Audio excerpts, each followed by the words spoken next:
सर्वप्रथम सभी को नमो बुद्धाय, जय भीम, जय मूलवासी, जय संविधान, जय रविदास, जय ललित सिंह यादव। साथियों, आज वीडियो बनाने का टॉपिक ये है कि हमने विजय स्टूडियो हाथरस एक वीडियो जो क्लिप आई कल मैंने देखी, और उस वीडियो को देख करके हमें इतना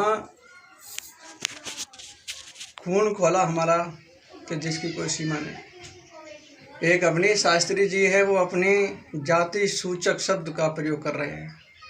वो कह रहे हैं कि चमरिया से अगर चाची का हो तो वो चौका में घुसने लग जाती है। तो ऐसे कथावाचक को क्या कहोगे, जो अपने आप को यही नहीं पहचान रहा है कि हम कौन से पद पर हैं और हमें क्या करना चाहिए। और तो हम कहना चाहते हैं कि चमार का अर्थ क्या है।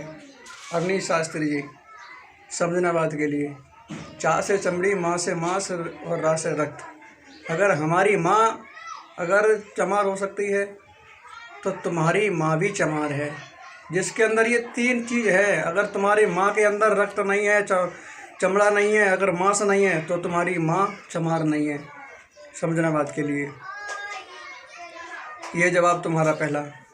और फिर तुम कह रहे हो कि इन नीचों को कथा कहने का अधिकार नहीं है, कि इनका उद्धार कैसे हो जाएगा। अरे जय अवनीश शास्त्री जी, आप ये बताइए, आप लोगों का उद्धार करते होंगे भगवान, लेकिन हमारे लोगों का भगवान ने कभी उद्धार नहीं किया है। हमारे doctor B are Ambedkar ji ने बताया है कि पहले पढ़ो, शिक्षित बनो, संगठित रहो, संघर्ष करो। अगर शिक्षित हो गए तो आप जैसे जितने भी हमारे कथावाचक है बोल रहे हैं, आज पढ़े लिखे हैं तो अपनी विद्वता से मतलब बात करते हैं। तो हमें अधिकार सर्वप्रथम परम पूज्य बोधिसत्व डॉक्टर भीमराव अम्बेडकर की देन है, जिन्होंने दिया। किसी देवी देवता और भगवती की देन नहीं है जो तुम दिन और रात भोगते हो। ठीक है, ये तुम्हारा हुआ दूसरा सवाल जवाब। और आपने ये कहा कि रावण की आरती करते हो। एक बात बताइए, अगर रावण विद्वान, एक तरफ तुम आप विद्वान कहते हो उसके लिए, और दूसरी तरफ राक्षस कहते हो। अब तुम बताओ, ब्राह्मण राक्षस कैसे हो सकता है? आप ही पूजते हो ब्राह्मण को और उसको तुम राक्षस बताते हो। जो इतना पूजनीय हो, विद्वान है, उसको तुम राक्षस बताते हो, और जो नीच काम करता है उसको तुम भगवान बताते हो।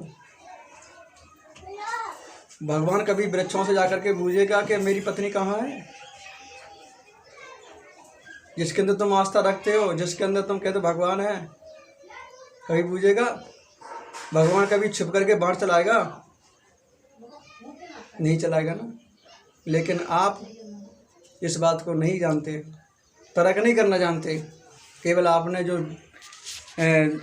पढ़ लिया है वही जानते हो, तर्क नहीं करना जानते, और तुम्हारे बस की भी नहीं है।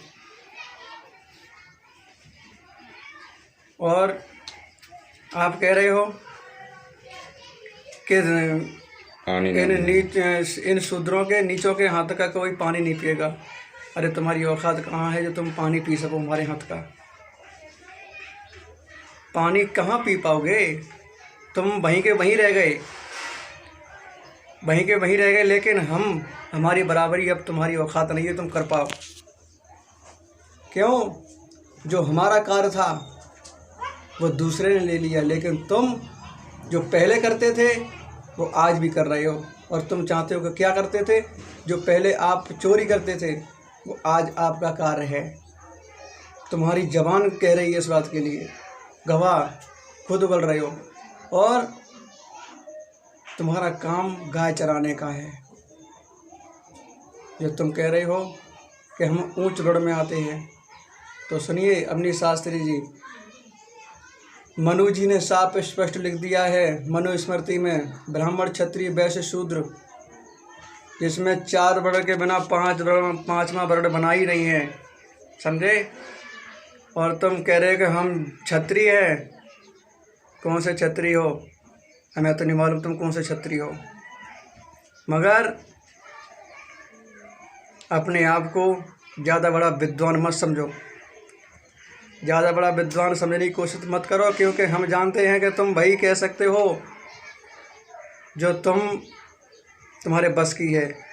हमारी बराबरी करने की तुम्हारी औकात नहीं है अपनी शास्त्री जी, क्योंकि हमारे डॉक्टर B.R. अम्बेडकर ने तुम्हारे हिंदू धर्म को लात मार करके अलग हटा दिया और बौद्ध धर्म को ग्रहण कर लिया। और ये क्या तुम कहते हो कि ये जो दो ही जातियां मानती हैं, शाक्य और जाटव? अरे मूर्ख, तुम्हें इतना नहीं मालूम है कि हमारा बौद्ध धर्म कितने देशों में बटा हुआ है, कितने देशों में फैला हुआ है, और ये तुम्हारा हिंदू धर्म केवल भारत के सिवा कहीं दूसरे देश में नहीं है, समझे? और तुम बात करते हो, तुम्हारी ही बात करूं अपनी शास्त्री जी, तुम्हें केवल 5-6 जिला के सिवा आगे कोई नहीं जानता। लखनऊ से आगे बढ़ के चले जाओ, क्या कहते हैं, मेरी अब भाषा को समझना, वो लोग कहते हैं केवल पंडित और ब्राह्मण को कथा कहने का अधिकार है, लेकिन तुम यादवों को किसने दे दिया वो भी बताऊँ आपको। तुम भौंक रहे हो। अगर तुम इतना बोलते हो ना, सन 1950 से पहले कितने यादव कथावाचक थे? जवाब है आपके पास? नहीं है। मगर आज तुम कथावाचक हो, वो भी मेरे परम पूज्य बोधिसत्व डॉक्टर भीमराव अंबेडकर की देन है, नहीं तो आप गाय चराते होते जो आज मंच पर उलते हो।